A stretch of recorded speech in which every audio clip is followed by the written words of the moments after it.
You know how we argue about movies, about books, about whether a show's ending was brilliant or just a total lie? Well, get this, that's not a new debate, not even close. It's basically a trial that's been going on for over 2,000 years. And today, we're diving right into this epic, long-running argument about the power and the peril of stories. So here's the central question, the one that kicks this whole thing off. Are stories a dangerous lie? I mean, do they trick us, pull us away from what's real, or do they actually show us deeper truths about the world and, maybe even make us better people? This question has obsessed thinkers for centuries, so it's about time we hear the opening arguments. Our trial begins way back in ancient Greece, and first up to the stand is the prosecution's star witness, the philosopher Plato. And let me tell you, Plato wasn't just a little skeptical of art. No, he built this powerful, systematic case against it, arguing that poets and their stories were a direct threat to a perfect society. Okay, so to really get Plato's whole deal, you have to understand his view of reality. Stick with me here. He believed the truest reality wasn't the stuff we see, but a world of perfect forms or ideas. Let's take a bed. For Plato, step one is the idea of a bed, the perfect, true, ideal form of bedness. Then, step two is the actual physical bed a carpenter builds. That's just an imperfect copy of the real idea. And step three? That's a painting of the bed. It's a copy of a copy. We're getting further and further from what's real. And that whole bed analogy leads us to his most famous diss on art. He says poetry is thrice removed from truth. He's basically saying that all art, like that painting of the bed, isn't just an imitation, it's a third-hand illusion. By focusing on it, we're just dragging ourselves deeper into the shadows, away from the light of truth. But he wasn't done. His case had a moral angle, too. He argued that poetry is dangerous because it appeals to our emotions, not our logical, reasonable minds. And think about the stories back then. The gods and heroes are petty, cruel, and flew off the handle all the time. Plato worried these were terrible role models that would corrupt the youth. So what was his shocking verdict? In his ideal society, he'd banish the poets. All of them. Just kick them out. Of course, every great prosecutor eventually meets a great defense attorney. And in this case, it was Plato's very own, absolutely brilliant student, Aristotle. He heard his teacher's arguments and decided to take them on, point by point, to build one of the most powerful defenses for art ever conceived. So, Aristotle's first move is to tackle this idea of mimesis, that big fancy word for imitation. Where Plato saw a flawed copy, a dangerous lie, Aristotle saw something completely different.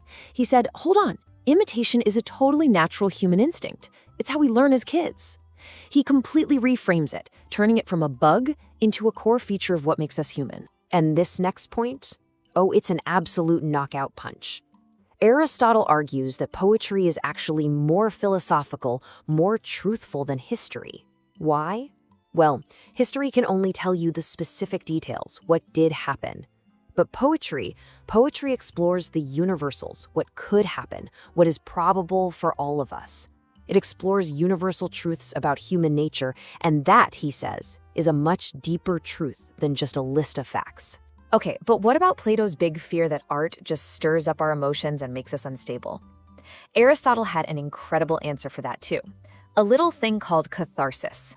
He argued that when we watch a tragedy, we experience intense emotions like pity and fear in a safe, controlled way. And through that experience, we are actually purged of those emotions. It's a healthy release, a kind of emotional cleansing that leaves us balanced, not corrupted. Aristotle then goes on to basically invent literary analysis. He breaks down what makes a story tick. For him, the absolute most important element is the plot, the structure of events. He called it the soul of tragedy. Character was actually secondary, defined by the choices they make and their hamartia, their tragic flaw or mistake. And all of these pieces working together have one ultimate goal, to achieve that powerful catharsis for us, the audience. All right, let's hit fast forward. The debate moves from Greece to Rome a few hundred years later, and the whole question kind of shifts. The Romans, being very practical people, were less concerned with, is art good or evil, and way more interested in, okay, but how do you make art that actually works? And the guy with the master plan for that is the Roman poet Horace. His whole philosophy boiled down to two famous Latin words, dulce et utile. It means sweet and useful. He believed the best art had to do both. It has to delight you, entertain you, be sweet, but it should also instruct you, be useful, offering some kind of moral or practical wisdom. It's really the original eat your vegetables, but make them taste like candy. And Horace was like the ultimate writing coach. He gave writers a whole toolkit of practical advice that, honestly, people still follow today. He said to start your story in medias res, right in the middle of the action. Structure your plays in 5 acts. Maintain decorum. Make sure your style fits your subject. And, my personal favorite, revise like crazy. He actually told writers to put their work away for 9 years before publishing it. Talk about pressure. So we've debated the morals of art, we've talked about the craft of art, but what about that feeling? You know, the one you get from a story or a poem that just takes your breath away? Well, that brings us to our final critic, and this whole new idea, the search for the sublime. Our guide here is a mysterious figure we only know as Longinus, and he wasn't interested in art that was just well-made or useful. He was chasing something bigger, something transcendent. He believed the most powerful art achieves what he called sublimity, which he described so beautifully as the echo of a great soul. It's not about rules, it's about a profound connection with greatness. So what exactly is the sublime? Well, it's that moment when art stops being just pleasant and becomes overwhelming.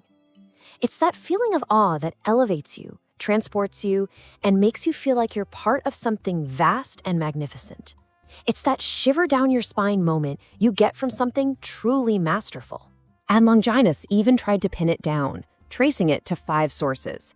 It starts with the big stuff, grandeur of thought and strong, inspired emotion. But you also need the craft to back it up, skillful language, noble word choice, and a dignified structure that pulls it all together into one powerful, harmonious effect. So after this whole journey, from Greece to Rome, from Plato's moral panic to Longinus's search for awe, what's the final verdict? Well, the most amazing thing is that this ancient trial is still in session. These ideas aren't dusty old relics. They are the exact frameworks we still use to create and argue about art today. Let's do a quick recap of our key players. First, you've got Plato, the moral critic, worried that art is just imitation. Then Aristotle, the analyst, who focuses on structure and emotional catharsis. Next up is Horace, the practical instructor, who wants art to be both delightful and useful. And finally, Longinus, the aesthetic connoisseur, forever searching for that feeling of the sublime. 4 thinkers, 4 totally different ways of looking at a story.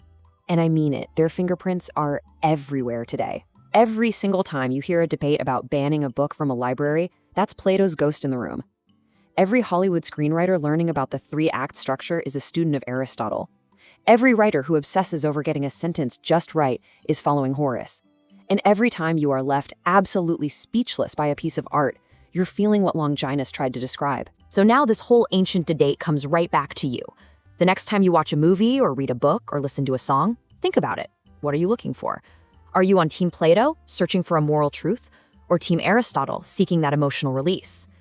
Are you with Horace, appreciating the perfect craft, or are you chasing that sublime moment of awe with Longinus?